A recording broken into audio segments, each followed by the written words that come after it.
તો આજે છે અમારે સ્કૂલ પર ચોથો દિવસ અને આજે અમે કરી રહ્યા છીએ વાયરિંગ અને આ બાજુનું તો પતી ગયું છે અને હવે આપણે કાલે ચોંટાડ્યું છે ઇન્વર્ટર.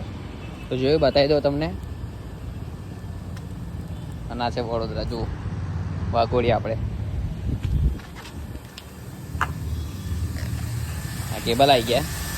આપણે ઇન્વર્ટર ચોંટાડી દીધું અને પેલા બે બોક્સ ચોંટાડી દીધા અને એનું એસી કેબલ તો આવી ગયો છે, જોઈ લો.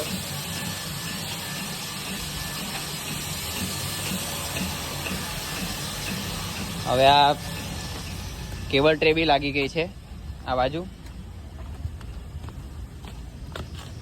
જોઈ લો. તે અહીં સુધી આમાં કેબલ નાખવાનું છે આપણે. ઠીક, અહીંથી ચાલુ કરી કેબલ ટ્રે મારવાની અને અહીંથી આ ટેબલથી ટેબલ આપણે પાઇપ આવશે.